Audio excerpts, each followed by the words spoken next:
So this is going to be about pagers. Yep. This isn't 1993, but still, there's a lot of traffic out there, and let's play with it. I'm going to go through kind of a basic SIGINT type presentation. So SIGINT, Signals Intelligence. I guess it's just a fancy name. Try to make my hobby sound a little cooler than it is. So, who is this guy? Steve from Idaho, Snuffleupagus. I like that one. Just rolls off the tongue, Snuffleupagus. I really don't do anything fancy. I work like everyone else. Work at a gas station. Yeah, high aspirations. Stay in school, kids.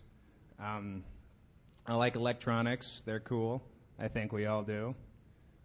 If you don't, you probably should. Making stuff and breaking stuff. More so the latter than anything. I really can't fix much. But I try, and I guess that's all that matters. Let's look at some of the stuff we're going to have here. There is a lot of traffic that goes over the wire. How many here actually decode pager traffic? Actively, or back in like the 80s when people actually did it? Yeah.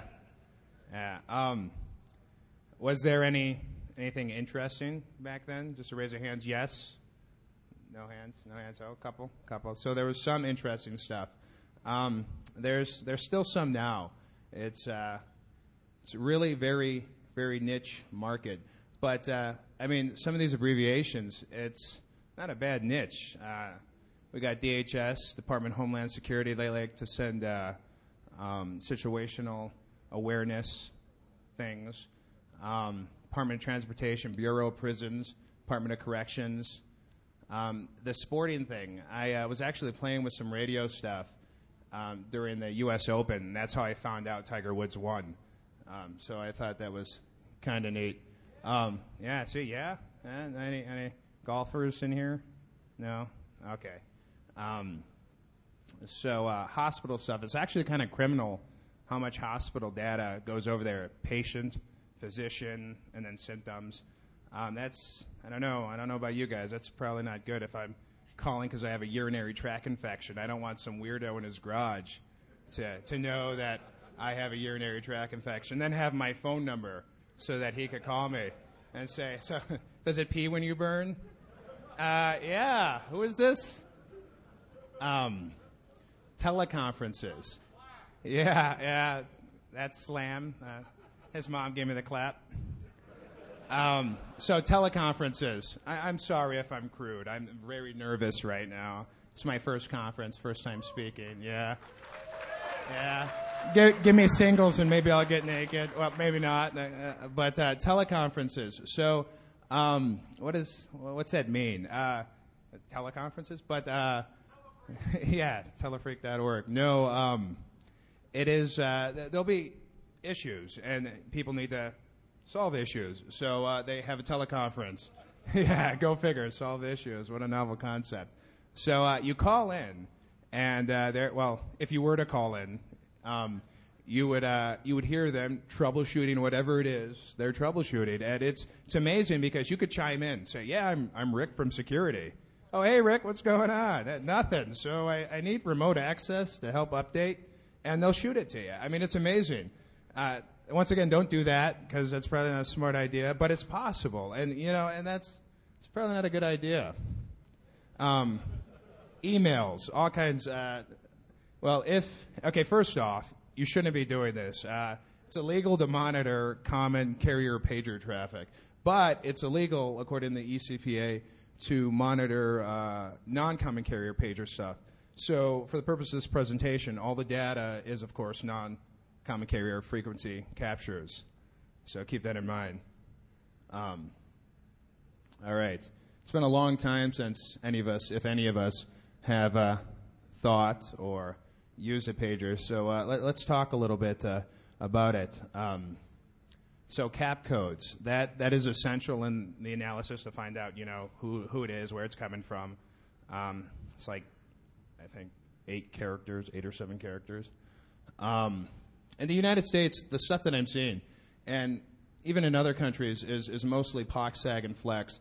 POC being English, actually invented in the UK. It's real popular over there. They still use it a lot. Flex, I get a lot of flex traffic in my area in Idaho. But they're laughing. I don't know why. In Idaho, we get pager traffic. Yeah. So the Gole stuff, I've heard some of that in Canada. And the next thing, you guys are probably thinking, how have you heard it? Well, it's a new age, man. You're not just picking up radio traffic from your area. You can listen to. You want to answer your phone? Okay. I can stop talking. Okay. It's all right. Yeah, sorry, Beef. It was your pager. Yeah. So, once again, this is me trying to resolve my nervousness. So this mic, I have it like all the way up here. Let me bring it down. So, because of the internet, you could stream data. So I could set up remote nodes in remote locations and actually listen to stuff, or people already have. So I'll talk about that a little bit later. So theoretically, I could listen to Caracas in Venezuela and pick up data there, which is really neat because it's in Venezuela and I'm in Idaho. And I could, as long as their radio is set up correctly with the baseband audio, I can actually listen to that, which is neat. But then I could decode it as well, which is even neater. So a data slicer, FSK data slicers, pretty neat. You can make them. There's 2 or 4s, level 2 or level 4s. I really don't have much time working at the gas station, so I buy them off this guy on eBay for like $12. I guess he's got time. He's retired, and he is retired, and he's a ham op. So the level 2s are actually called what are they called, ham cons or something, like Hancoms, I think. And then we need a discriminator tap in order to get the baseband audio so that we could decode it, because the stuff's FSK versus AFSK. Which anyhow, here's some of the data. I wanted to just give a quick example, but not show too much. There's some interesting stuff there. If you look at that, the inmate stuff, there's actually a lot of prison data, and some of the stuff is kind of neat. It's inmate has 8 kilos of cocaine in glass-linked bag and anus. You know what I mean? It's like, wow, that's a lot of stuff. But you could goatsy? No. But it's kind of cool that you can track the happenings within the prison. And what's even cooler is there's forms for people who have loved ones in the prison. So I could find out what form that is, find out information from, sometimes they'll say inmate names, and we'll talk about that later on. There's databases, depending on what state you're in, that will actually allow you to pull up dossiers of these prisoners with photos and quasi-prison record, which is kind of interesting. I mean, because it's helpful for me to have a picture to their story. And then the MRI stuff, which, I mean, poor Jessica, you know what I mean? That's not the name that was in there. I just put Jessica because it's a pretty name. I don't know. I got nothing. Yeah, noob, exactly. So basic SIGINT, once again, this isn't like real deal, NSA, signal intelligence type stuff. But since that's all I can really do is pretend like I do any of that stuff, I figured that'd probably be best to make my hobby sound somewhat important. So I say SIGINT. I'm doing SIGINT in the garage, dear. I can't eat. Yeah. So I'll talk briefly about nodal analysis. I'll talk a little bit about targeting, and that's where the cap codes come in and stuff like that. And signal detection, that's kind of self-explanatory, picking up the signal. But it's cool because if you put up a map or a chart in your area, you can actually start, putting pins in it where you get traffic. And it's kind of neat to find out, where you're getting stuff from. And it's kind of neat to kind of dig a little more into it and find out nastiness that you probably shouldn't know. But, of course, that you're not going to share. But it's interesting. Who needs TV when you have pagers, right? Yeah. So the rise and fall. What does that mean? Well, who here has a pager on them? Yeah. Who here has a cell phone on them? Yeah. So, so what, though? I mean, pagers have their use. Like I said, niche market, but great signal. The transmissions are pretty cool. It penetrates pretty much everywhere. Penetrates. Yeah, woo for the penetration. But, I mean, you could get a page, in places you can't get a message, a SMS. And then the protocols we talked about, the flex and POC-SAG. There's actually different kinds of flex and different kinds of POC-SAG, baud rates. And then there's different levels for the flex. And that doesn't really matter unless you want to decode or attempt to decode everything, so 100% of your traffic. Then you have to start worrying about what level it is. And depending on the app you're using, if you're using an app, which you probably would be, you can actually tell what level it is and what baud rate it is, and it'll help. Of course, it'll help. It's kind of cool, though, to run some of this stuff through a spectrum analyzer and actually see the waveform. It's kind of neat. I don't know much about electronics. I like to pretend like I do, so it's kind of cool to pretend like I'm doing something neat, something off sneaker-ish. Okay, pictures. Everyone loves pictures. Setting up the station. I see, once again, this station sounds kind of cool. Maybe not, but we need antennas. And there's different kinds of antennas. Everyone's got their favorite antenna. You go on a hand form. Wow, that's really burning up. So antennas. So afterwards, get in contact with me. We could talk about this more because I figured I'd only do 20 minutes because I'm really nervous. And it seems like I have like 38 slides to go through. So we need antennas. Yay. But see, the thing with POC-SAG and Flex, sometimes you don't even need a antenna. You can use a paper clip and pick up stuff and actually decode it, which is kind of neat. Cables. So this guy I know, not me, a couple times bought the 1/4 instead of the 1/8, and I'm like, uh-oh, I'll keep this for another time. Yeah. Now, if there's any radio geeks in here, you're going to see that RG58 and be like, that's crap, don't use that. There's better stuff to use. Well, I'm poor, so I'm going to use the 58.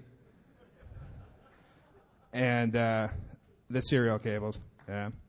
Okay, so we were talking about the decoding software earlier, and it's really limited depending on your OS, but I'm going to use Windows for my stuff. You can use the DOS stuff. That radio RAF stuff's kind of neat. The Linux stuff sucks because it's not really for the pager stuff, but it has the SA, so you can actually see the waveform. That's actually a live capture. If anyone wants to try to read that, it's too small, you can't. But it's got sports scores and stuff like that, kind of neat. Just some of the radios, you need the right radio. You can have your PC controlled, which is kind of neat, or the cheap $55 one or $30 one, depending where you are, and mod that. So if you brick it, which you probably shouldn't, unless you have sausage fingers and can't solder, you could get another one. So you have to choose what's right for you. Cost is a factor for some, and I don't know if you really want to do the mobile aspect, but if you did, how much gear are you toting around? And, of course, ease of use. Now, with the discriminator taps, there's different kinds of chips. Sometimes you'll be doing your tap off the 11 or the 9th pin, and there's a gentleman called Bill Cheek, and he did a lot of research in this field. He's now dead, but he did a lot of research in this field, and he's got a couple books. Once again, Bill Cheek, write that down, pick up his books. They're awesome. So what are they? Why is it needed?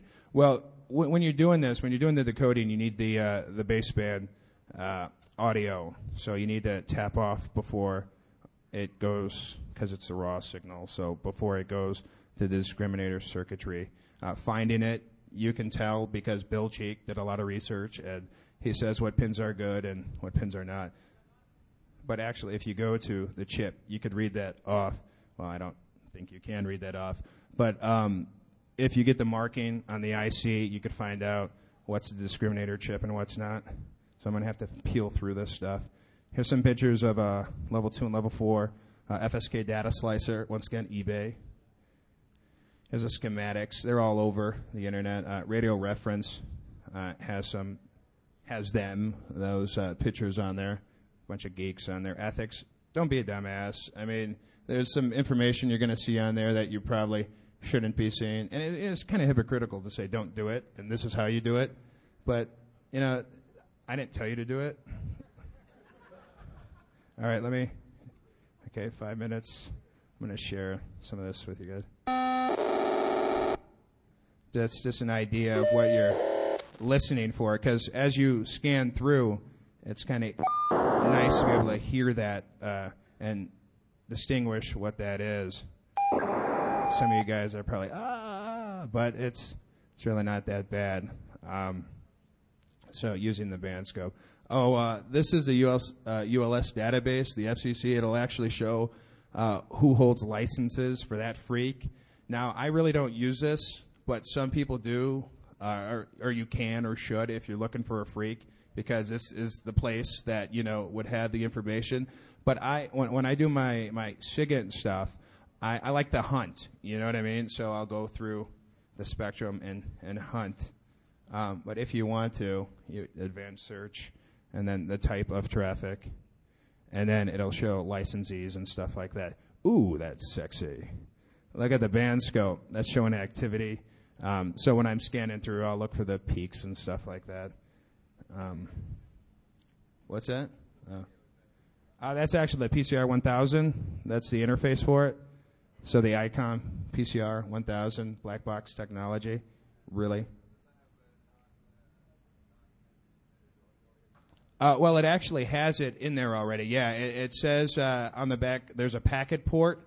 So say 9600 baud packet, and you can use that as your discriminator. So I'll actually get to that question afterwards if you like, so I could burn through some of these slides, because I'm an idiot and didn't get enough time.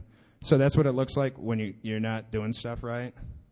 And these are the laws. The Communications Act of 1934 is actually what got Bill Cheek into all this legal trouble, because he was selling MDT-type decoding stuff, which was just a discriminator tap. It was a kit, wasn't even put together. Okay, now this is the fun part. Once you get your data, I have more than 8 months worth of data, and I like to actually go through the data and find out what everything means. Go figure. So you data mine your data, is what I was told it was yesterday. And here's that database I was telling you guys about for New York for the inmate search. There's some abbreviations of facilities and the message for bad guys doing bad stuff. Use Google. Find out what that stuff means, and maybe you'll think you know what it means. Maybe it won't be right, but fool yourself and pretend like you know what you're doing. Here's the teleconference stuff. Once again, I mean, take the number, log in, and or call in and listen. It's good stuff. Good fun to be had. But, you know, when someone's sending that out in their crisis, or crises, depending on how you want to say it, they think it's, you know, it's just a phone number. Big deal. Well, it is a big deal, and don't do it. Because if you want to do something like that, try different means. The concerns, quality, quantity, damaging scenarios, possible damaging scenarios, someone getting on your conference and recording everything, and say they're a competitor, corporate espionage, they now know what's messed up, and that's probably not a good idea. Who listens and watches traffic? Private investigators love to monitor pager stuff. In fact, we have one in the audience from Tennessee. He loves to listen to that stuff. You get weekly management meetings on there all the time. You get to check the status of the company you don't work for. I was talking about mobility earlier, and I was actually going to bring my mobile leech, a.k.a. Ghetto Beeper Buster, but it looks far too much like an IED. So I figured TSA probably wouldn't let me go through with it. But it's a $7 briefcase. Okay, the cap code stuff, you could just switch the crystals. The meat of the stuff is what I actually want to show you guys, is this stuff of decoding stuff off the internet. This blah, blah, blah, blah, globaltuners.com. It's an awesome place. Volunteers put this stuff up, so you could go on there and listen to their nodes. And I mean, it depends, there's certain etiquette to it, of course. You can't just go into the room and hijack it. But different people like to listen to different stuff. But different people also like to decode stuff. And they can help you out if you have any issues. But I mean, there's just so many things you can do. It's kind of crazy. And it's not your radio. I mean, you don't own a radio. You don't have to own a radio to do this. So that's what makes it neat. The garbage in, garbage out. I'm sure we've all heard that. Just make sure your stuff's set up correctly. Now, how do you do that? If the readout on your answer that. If the readout on your app is all red rather than green, that the software is guessing, and you may be off freak. You may not have the right bandwidth. Wow. All right. Questions, I guess. Oh, that's actually time. So saved by the bell. Bombard me with questions afterwards. And if anyone wants to come up and look at this beautiful scanner that I acquired from a gentleman named The Felon, please, by all means. It's actually monitoring Common Carrier right now. So it's just to show you that there is traffic. Did you change it? No, it's still there. Oh, yeah, it is. Well, I'm not decoding, so it's fine to listen. But so with that, thank you guys for coming. I thought I was only going to get 4 people. It's a little more than 4 people. Yeah. Rock on.